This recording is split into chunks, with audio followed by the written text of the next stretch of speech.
Chris F? Alright, you're on deck, homie. But right now, ladies and gentlemen, Go! The one and only Go!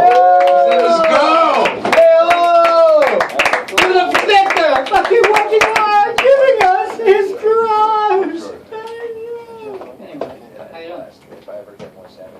Jay! Are you of the tribe? No. Oh, okay. With the tribe? I do get asked that a lot. I would just be interested, like the Texas Jew thing is just kind of that's an interesting, would be an interesting thing to pursue and find out about. But anyway, good job. Thank you. Because I love that you're doing the roast battle. Someday I aspire to doing the roast battle because, you know, having lived on the planet for a while, what I think there's seriously a shortage of is cruelty to each other. Definitely we need to evolve on, you know, more cruelty. Because we just, the age of fucking Aquarius, yeah, we just took age of Aquarius and it's like, yeah, take it, yeah. Fuck you, age of Aquarius, you know. Because we were going somewhere. You know, we were going to solve some problems, and then it was just like, give me some fucking money. It was fun. It's been fun. It's been fun the last 40 years. I'm 59, and it's been fun because you didn't really have to do much, and you could reap the fruits of capitalism. I'm an economist. That's what I studied, econometrics, because I was raised very, very poor. $550 a month poor. Going to work as an upholsterer's assistant at 11. And it was kind of the cool poverty because my mom was the oldest of 13. And she got to go to the second and a half grade. And you said, well, my mom went to the second grade. She second and a half grade. But she was hired out as a servant because my grandmother was fucking loony. My grandmother fucked 5 men to death, at least. She murdered 5 guys and all of them fucking died. And there were probably 4 or 5 other guys that she fucked out to death too. But yeah, so my mom ran all of that. But my mother was the type of woman that she would not take the food stamps because food stamps were for poor people. So that was cool. That was cool poverty. You know, because you just didn't. Poverty can be a physical condition, but also that's not the bad part of poverty. Because I lived a lot down in southern Mexico, and there's a lot of poverty there. But it's physical poverty, and it's not poverty of the mind. You know, but once you fucking, you know, if you have poverty of the mind, which a lot of people have because of circumstances, you know, that's rough shit. But I took the economics thing and fucked off a lot and figured out how to fucking be a white fuck off and live fairly large for not doing a whole lot. So it's pretty cool. Cool. And it's interesting now because like coming here, I look at things through an economic perspective, and I'm driving here and I see they got the taco trucks everywhere because we got to have fucking cheap tacos and we have to have them all the fucking time. And there's taco trucks everywhere, which kind of bothersome for me because I get kind of, you know, fucking hyper, you know, whatever. And you smell tacos all the time, and I'll be like getting out of my car and like, oh fuck, oh no, it's a taco truck. I'm always concerned that it's me smelling, but it's just the fucking carne asada. Not me. But yeah, but I see this fucking taco truck in the parking lot of a Mexican restaurant. And can you imagine? You built a family fucking business for 70 years and some motherfucker comes up and is selling like $1.25 taco in your fucking parking lot. It's like, But that's the way capitalism works, because we gotta have the cheap taco. We have to have the cheap taco. And what's going to happen is that taco truck's going to do okay for a while, and then eventually taco cart's going to come up and have a $1.10 taco, and then fuck that, the taco bike's going to come, and then eventually it's just going to be like for 75 cents is the fucking taco back. The guy with the taco on his fucking back, selling you tacos off on his back, because that's the way capitalism works. It's this growth machine, it's this extraction machine that has to keep on extracting more and more efficiently until, you know, one person has and everybody else is fucked. And then we'll all be happy when, you know, we're fucking, you know, Putin's in charge or whatever. That's where we're going. That's where we're going. We're going to Putinville. Wasted away again. And so, but you gotta find things that give you belief. And you have any belief in religion? in your life? Have you found any religion that makes sense? Yeah, it's hard. It's hard. And I try a lot of them, you know. I kind of like the Buddhist thing. If I had to do it, it would be Zoroastrianism and Buddhism, kind of a combination of fire and, you know, sitting around eating and, you know, thinking about shit, you know. But I was raised very Christian, very Catholic, I guess sort of Christian, Catholic.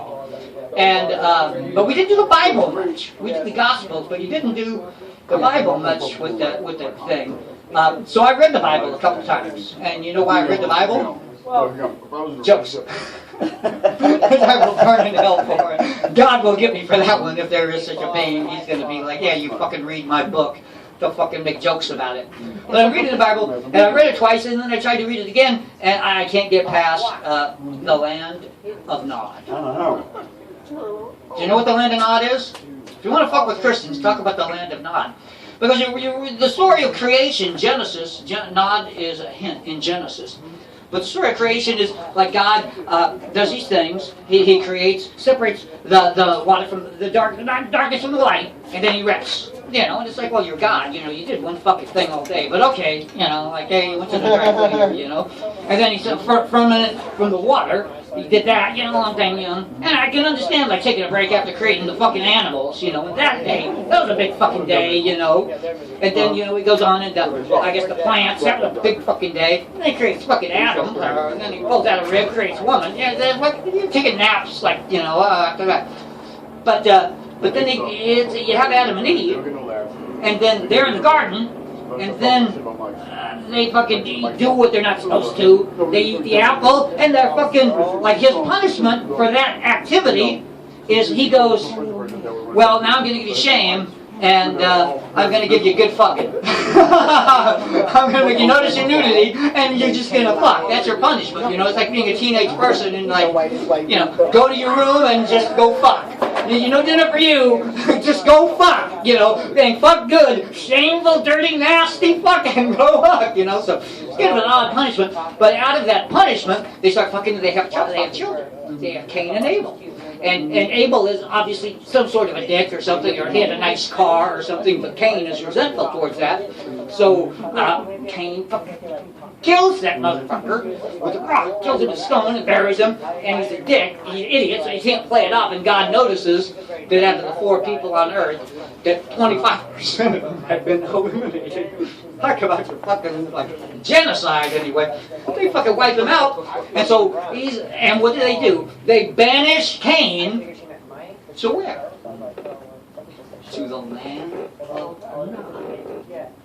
And Cain is scared. He's scared to go to fucking Nod. I don't want to go to fucking Nod. It's scary there. And it's like, well, where did Nod come from? And how, you know, it's like, God talks about everything else he created, but he never talked about creating other people. He certainly didn't ever talk about creating fucking Nod. And it's like, you've had 2,000 fucking years, Christian. Fix the fucking book!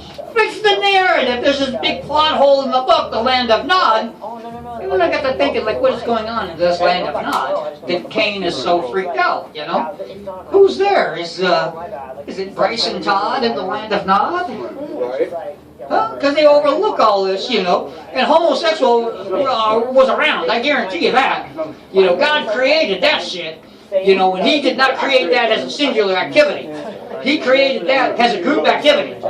Homosexuality, you know, heterosexuals, I mean, that's, but that is a group activity. This is not a particularly, you know, that's a thing that you gotta have.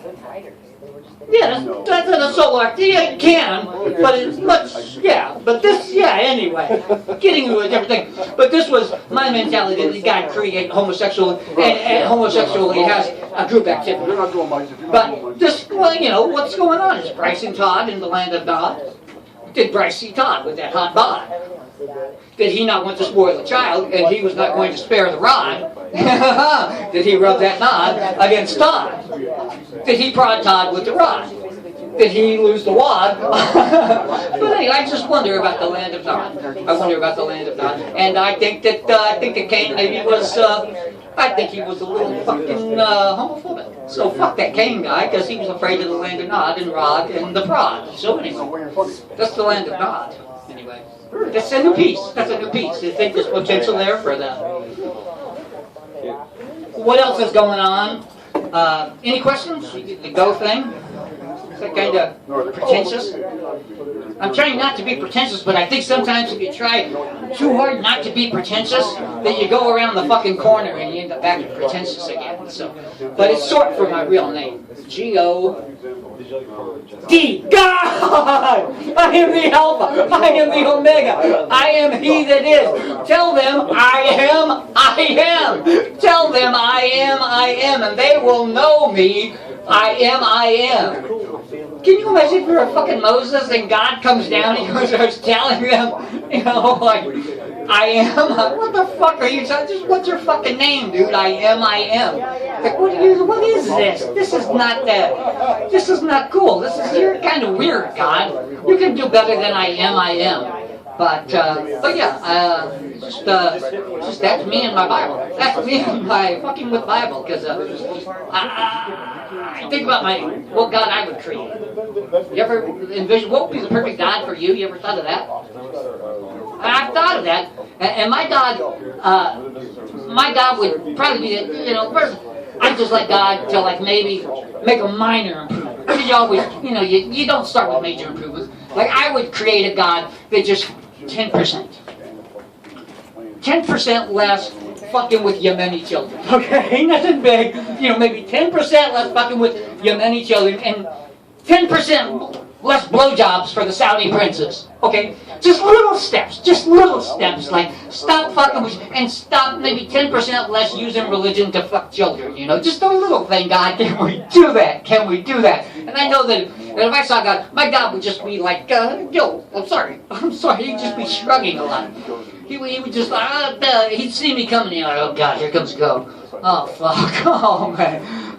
Maybe if I don't make eye contact, he just will walk by and he won't say, oh no, he's going to start talking shit. Yeah, I know you read the fucking Bible twice, I know. Yeah, just leave me fucking alone. You think I'm the creator? You think I'm the Alpha Omega? You think I'm the Go of Abraham? You think I'm the Go? Anyway, have him go. Thanks a lot, good night. Yeah. Well, I love Lady Temple. The little sitting Victor Martinez, come on up here. Come on, Victor, give me a hug, baby. Hey! Guys, put your hands together for Go! That was Go! That was cool. I like his hat. He's always got a cool hat on. Robin Blake, you back there, you're on deck. But right now, Chris F., ladies and gentlemen, put your hands together for Chris. Thank you so much, Victor. Hey, how about a hand for Gary Oldman, man? He did a great job in Batman and Forever. This is what I love about coming here to the Garage. It's so highly dysfunctional, you know? But you know, the best part of all, there's twice as many people here as there are at like a Hollywood hotel. Definitely, you know, it's like, you can see the mirror, the place looks twice as empty. So. Why don't you do some other hack fucking bullshit, you fucking comic? Right, calm down. Just think about that now. Yeah, obviously, you guys watch movies. You guys like. You know what? I've been thinking about watching that Oscar-winning film. What is it? The Shape of Water. You know, and I haven't seen it, but I have my own vision in my mind. It's so bullshit. Yeah. It's like a man dolphin guy that gets like kidnapped. And then they like force him as like a sex slave to watch like dolphin porn, and then like a woman like rescues him, and then he winds up having sex with her, you know. But you know what? It turns out he has like a fetish, you know. He does this thing called blackfish, you know. He pukes fish on her and then fruit puts her. All right, I've pretty much taken this show to a grinding halt. That's what I really love. Obviously one of the big things that's happening tonight is Joe Paterno. They're doing the Joe Paterno movie. Al Pacino is playing it, you know, so hoo-ha, you know. And